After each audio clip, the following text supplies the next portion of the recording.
محمد خان څه کیسې ناست دی لاسونه ځله غورځي لوبنی شوی خو نه دی ته ودرېږه اوس هم چې دی یی څه ورپېښه څه السلام علیکم وعلیکم سلام څه کوې محمد خانه شاعرنګه ځای ناست یې لاسونه ځله غورځوې څه کوې وروره خیر دی وړه له دغې ناسته له دغې سوچ کوئ یا هی چې دی هی څه بلیا در سره دی هی څه به کوې ژیره خو نه بخورې دا خو د ژورو شیان وړه دا څه ټینشن خو نشته ته په دا ژر مینه راوخری راځه یې راوخری اوس مینه مراقص هغه مینه هیله کړې ده نه دا تر نیمایه نو څه له خورې وړه شریفه سړی څه درته وایي ته خو بیا دا رنګه تنګول کوې نه محمد خانه دا مشوره تا چا درکړې چې ته نیمه ژیره وخورې نیمې هلاک وروره 2 مینې مې دي وکنیږي یوه ته به ژیره خورې خورې لږ ژیره خوند سره کوې بل یې ته بیا نه خورې تا سره ژیره خوند کوي اوس دا نیمه یې د یوې تپاره خورې یم دا نیمه یې د یوې تپاره هیله کوم یاره پر انصاف ته آفرین څه انصاف خو ښه انصاف ورسره کوې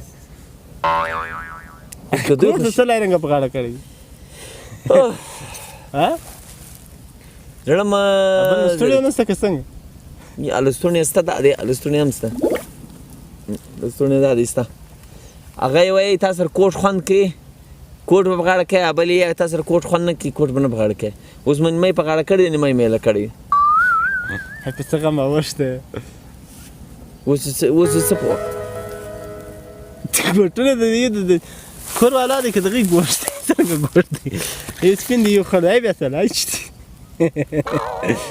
دواړه ګوټونه زما دي یوه یې تا سره دغه ګوټونه خوند کوي بل یې تا سره دا ګوټونه خوند کوي اوس مې یو د یوې تپاره یو په پښو کړی دا بل تپاره مې دا بل په پښو کړی تا واده کړی یا ته به اوس که خیر و له دې بعد انشاءالله که نصیب وي که بیا یې پسې ګرځې خود پسې ګرځم نو ژوند خو یوازې یې نه ترېږي زما مشوره منې ستا به نو هرنګه مشوره ژر نیمه یې ترې دی وخوری نیم وخوری بله نیکه مشوره در کوم راته وایه ستا څنګه مشوره ده څرنګه مشوره راکوې زما حال خو د ویل دی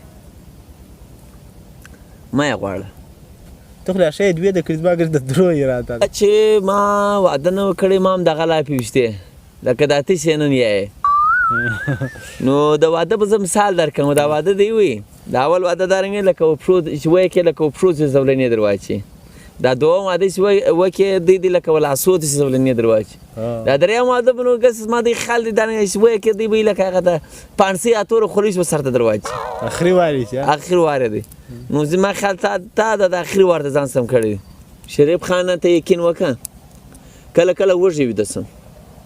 یوې ته ورنه لکه مړۍ راړه هغه یې نه راړې پلانکۍ دې ته راړې بله یې پلانکۍ دې ته راړې بس زه وږی ویده سم کله کله زه موړ یم یا مو بل ځای خوړلږي یا زما خواته نه کېږي دوی ډوډۍ راته کښېږدي یوه یې زما د لاس څخه به خورې بل یې زما د لاس څخه به خورې بیا دغه ډوډۍ په راوخوري دغه ډوډۍ په راوخوري اخر ما له ډېرې مړتیا څخه د چرګ هډوکي تر دا سپوږمو راووځي اوس یې څنګه کوې اوس نو راسه ګس پر کښېږد د چل وکړه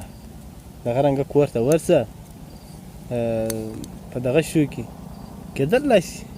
نن به خدای د جمعې مبارکه ورځ ده پر زړه به د رحم اوبه تېرې شي خو دا ستا نیک تمنا دا نیک دا شی ما ته راکړه به دا یې له مخ خوږې بیا به د بیا په لرې پر تر کړی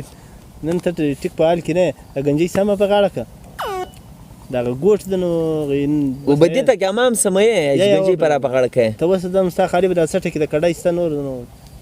ته هم نه یې مړه سوی مړه سیال سړی له ځانه جوړ کړم